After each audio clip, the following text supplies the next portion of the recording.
but it's also hard if a person doesn't create a safe space for you to do that. I struggle with that. Like, okay, I know she gets offended easily. I'll be quiet. I don't want to ruffle any feathers. So I'm working on that too, speaking up and being like, yeah, no, I don't agree with that. You're offended? Okay, I'm gonna just have to take that to the chin. But, I don't like when people are easily offended. It's hard for me, if it's a safe space, it's like, well, we have say whatever. But, Especially like someone's just emotionally just... Hey guys, and welcome to Little Black Bird 91. It's your favorite dating and relationship coach. Yet we're still talking about dismissive, avoidant attachment styles. And here we have B. Simone on a recent podcast as part 3 of my series. And we're talking about speaking up. Okay, because silent expectation always leads to the loudest, and I mean the loudest, consequences. And so, breaking this down for the third time, talking about the attachment style, dismissive avoidance, one of the difficult things about being a dismissive avoidant is that inability to kind of speak up. And today we're going to break it all the way down for you guys, 5 problems that come with that as to why they're doing this. And I'm going to do another video on Monday for you guys. I know a lot of you guys keep telling me about the anxious attachment style. I will get there, I promise. We wanted to break this down for you. But B. Simone speaks quite eloquent in this interview, and she's talking about obviously here that feeling of guilt almost, or feeling of like not wanting to offend somebody, right? Because dismissive avoidance have a reputation for being quote unquote blunt. Actually, we're not that blunt. We actually do care about other people's feelings. We can be a little bit empathetic as well, and actually our fear of being rejected actually begins to seep into why they do what they actually do. So if you're somebody who suffers with a dismissive avoidant attachment style, simply what that means is you are somebody that tends to dismiss or avoid. And people get this attachment style through their childhood, oftentimes, or very intense relationships, but usually childhood, because it's the early developmental stages of their life, from like 0 to 3, where you are connected with a caregiver and your emotional needs were not met. Okay, all right. So you were neglected emotionally. Maybe you went to your parent and wanted to share your feelings, or your schoolwork, or a story that happened to you, or what's happening in your day, simply what you like eating, or whatever. Anything that's offended, or hold on now. I think that starts anything that's going to be to do with your emotional needs, or anything to do with that you feel is emotional, you are not taken care of at all, and you are dismissed. And what ended up happening is you began to avoid tapping into that area of yourself. There's actually a rejection of self through the emotional disgust. And so what ends up happening is we tend not to operate or show up in relationships in that emotional sense. And I'm going to explain to you how that plays a big part in how we don't speak up for our needs. You think to yourself that the child going through a situation where their needs are not being met, when they get to adulthood, want their needs to be met. You think that, but train a child up in the way to go and he will not depart from it. So if you train a child to be neglected from their emotions, they tend to take that also into adulthood in their relationships. So let's just listen a bit more.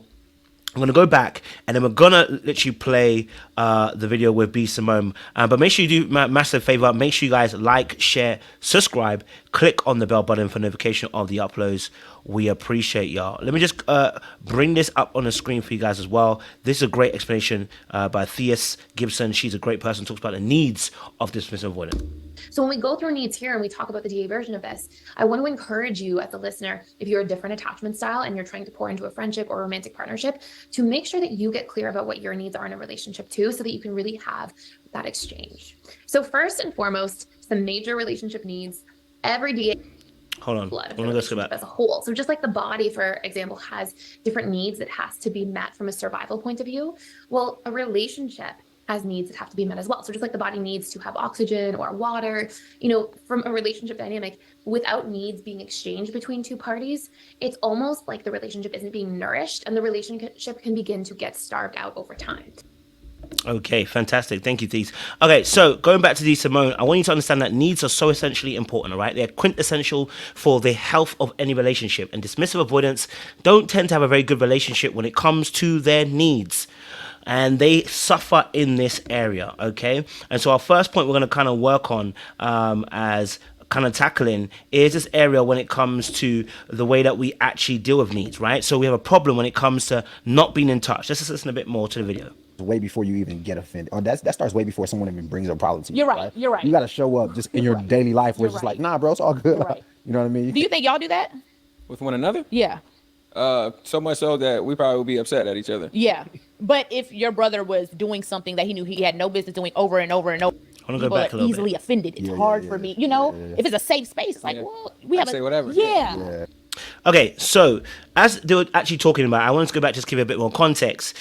Is that Beastman was talking about obviously not speaking up and not kind of correcting a friend, right? And I think it encapsulates actually how people show up in relationships. Dismissive avoidance tend to show up in relationships, because yes, that was a different example to her actual needs being spoken of, but the fact that she felt some sense of apprehension about speaking to a friend about maybe something that is offensive to them or something that needs correcting tells me how she has a relationship with actually saying the truth, right? And dismissive avoidance are in that space. They sometimes struggle to say what their actual needs are, what the actual truth is, and speak up for themselves. In fact, dismissive people can actually be able to really kind of do other people's needs, like kind of, support, serve other people's needs. But when it comes to their own, they won't do it. And the reality of the situation is because, once more again, it's because they're not actually in touch with their needs. They have no clue what their needs are.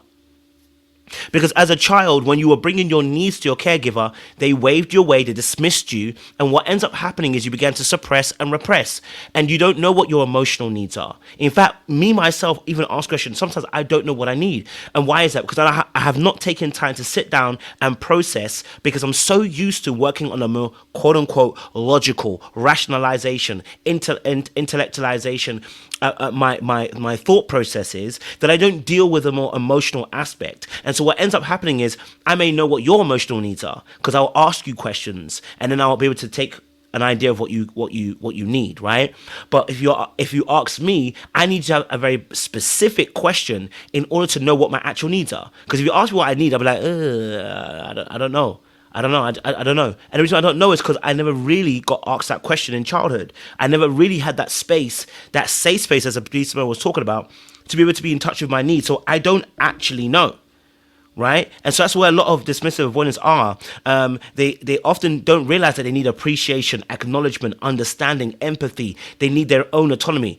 They don't realize until it actually happens. And then what ends up happening is we become dismissive, and then we become avoidant. So when we don't get those things like appreciation, acknowledgement, understanding, empathy, our own space, autonomy, you start to realize we start to disconnect from the relationship, and they begin to what we call emotionally drift. But then that means you have needs, because it wasn't met. And so, I'm going ahead of myself, that's part of the solutions, right? Okay, so what ends up happening for a lot of dismissives is they end up going to either extremes. They know everybody else's, needs, and then they're completely dismissive of their own, okay? All right? So I want to go to number 2, which is that speaking up is very foreign. Okay, speaking up is very foreign for a lot of dismissive avoidance. Here's why. As a child, when you did speak up, you were dismissed. You were probably laughed at. Maybe you were even shunned. Maybe you were told to go away, and you felt like you're becoming a burden, and you felt like you were doing too much, and you're becoming quote unquote needy. And so speaking up becomes foreign to you, because when you spoke up about your actual emotional needs, it was dismissed. And alongside that, what ends up creeping in is this feeling of shame, and they call it toxic shame as I was researching, right? This feeling of toxic shame about how your needs are, and you feel this disgust almost for having emotions. You feel this disgust for actually having needs. You feel this disgust for having wants and desires, because it makes you feel weak, and we're going to get there. And so speaking up becomes foreign because you never practiced it as a child, because when you did, you were kind of quashed and sent back. And so that feeling of shame and guilt actually closes your mouth. Closed mouths don't get fed. And so it begins to close your mouth. And so the child has felt one of the 3 killer feelings, which is shame, guilt, or embarrassment. And that leads to what we call a rejection. And so because of the fear of rejection, one doesn't speak up, because one of the core wounds of a dismissive avoidant is that they're afraid of being rejected. They're afraid of being abandoned, but in the form of rejection. So before you get there, I'm going to get you. Okay? So speaking up isn't a thing, because that means I have to be vulnerable when I speak up. And it's almost like the world is ending when you have to speak up, because what do you mean I have to tell you what I need, right? Because if I do that now, and this is another video I'm gonna do on Monday, I'm giving over my power almost, because if I tell you what my needs are, then I'm dependent upon you for what my needs are. And dismissive avoidance do not like being dependent on other people. They tend to be individuals, hyper-independent, self-soothing, suppressing their emotions. They're in survival mode a lot of times because of their insecure attachment. Let's go to number 3, which is actually my point I was making, which is a fear of vulnerability. Now, as Simone was talking about, right, she needs a safe space to be able to say what she wants. And that's because she's afraid of offending somebody, and she's afraid of also being rejected. And in that space, in order to be there, you have to take a risk. Vulnerability is a risk. You have to open yourself up to a risk that someone may not respond in the right way, or may not be able to be open to your vulnerability. Either way, I gotta do it because it's for me, not necessarily for you. And so what will happen is dismissive avoidance won't tell you what their needs are because they're afraid of opening themselves up and giving you the opportunity to take their heart and crush it, because that's what they experience as children. Okay, and so now I won't want to do that.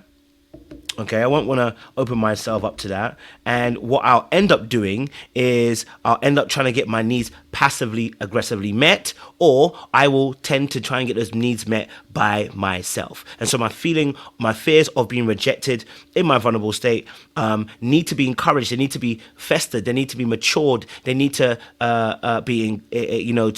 to be fanned. But a lot of times the trust isn't necessarily there. And so the fear of being hurt in that space overtakes the actual speaking up of needs. And so you think to yourself, what you actually need, why won't you speak up? Well, you won't speak up until the very last minute, until you're almost dead, all right? Until the relationship is almost in its dying throes. And then you might say something.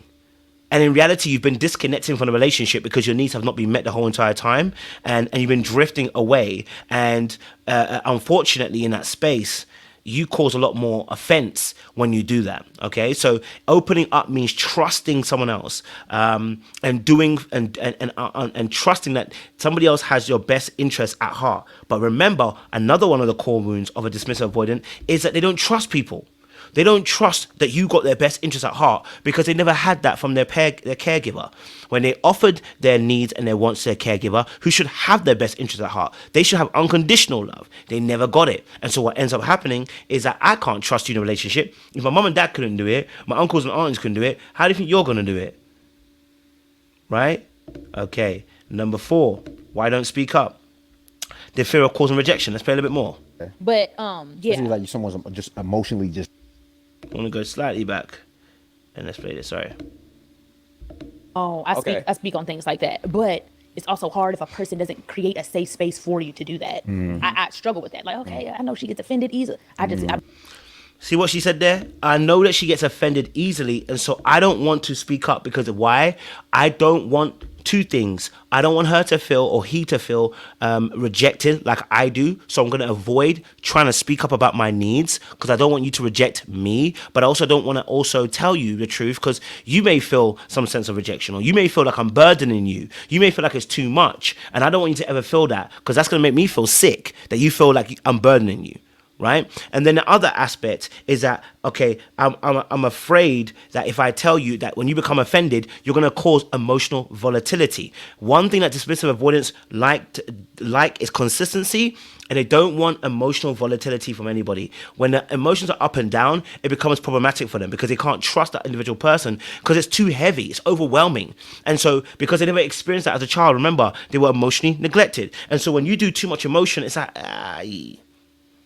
it's too much. So they try to avoid emotional volatility by not telling the full truth about something or not telling the person what their needs are because they're like, if I tell you my needs, will you now become offended? Right? And so they'd rather be in a place of serving than actually being served. Okay? All right? So that ends up becoming a place of why they don't want to speak up. And my final point is also because it goes in feeding number 4, is that the fear that needs won't be met on request. The reason why, and one of the biggest things is, let's say they get to a point where they know their needs. Let's get to a point where they speak up. Let's get to a point where they know they're being vulnerable. But the fear is, if I do speak up, let's say you do even hear me, what if you can't meet my needs?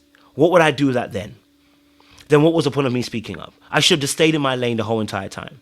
But then they know that's pressure too, because if somebody knows that about a dismissive avoidant, that you know that there's that, you know, I don't want to feel rejected again.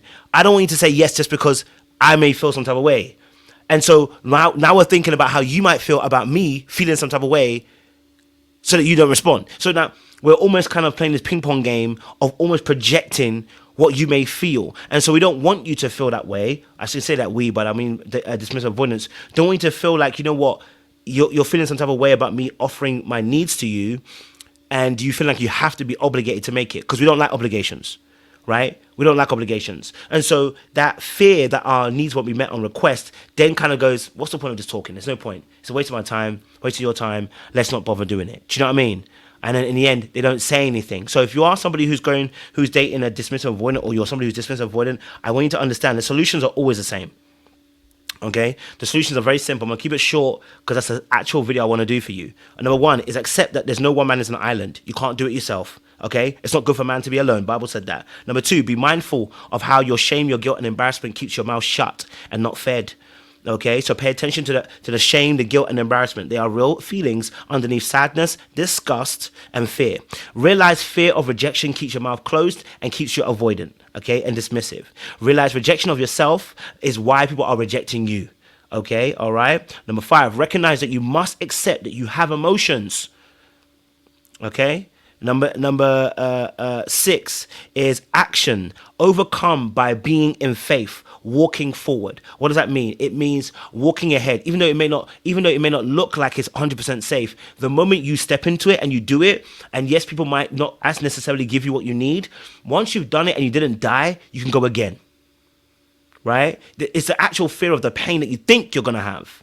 That's why we do it, okay? So I want you to understand that. And how you get that faith is by input, listening to podcasts, listening to books, watching YouTube videos, listening to people speak about, sharing their needs. It becomes part of your faith and grows your ability to understand what's happening within yourself. And then you get confident, and you see faith produces works. So you will naturally want to start doing it because you've been hearing it all the time. The problem is you haven't been hearing it. You've not been hearing how to do it. And so you're afraid. Okay, when the cup is full, action will take place. So keep listening, keep hearing, because eventually you will actually act. All right. And so I want to leave it there for you guys. Make sure you guys are liking, you're sharing, subscribing. This was a third part in the series. I will do separate videos now. I'm doing a Megan Good series as well for you guys. And this coming next few days as well. So watch out for that. And listen, if you're somebody who wants coaching, you want this is the kind of thing you're going through right now, I don't want you to suffer. I do not want you to suffer. I want you to sign up for our coaching in the description box down below. Now, I won't lie to you, we've got now a 4-week waiting list. It's crazy. It's now, I think, 4 or 5 weeks now. So people are signing up in the droves. I need you to sign up quickly. Use me while I have this young man strength. The glory of young men is their strength, and the glory of old men is their gray hair. I don't have grays yet. So use me while I have the strength in me, right? Because I'm trying to help as many people as I can, because I believe that God's kingdom needs healthy people. And we do that by having information exchange and by growing on this journey together and making sure we grow, transform, and heal. Okay, so if you're going for a dismissive attachment style and it sounds like this is what you normally go through, I want you to understand, reach out to me, sign yourself up. It may take a few weeks, but we're going to get you on there. Like, share, subscribe, click on that bell button for notification of uploads.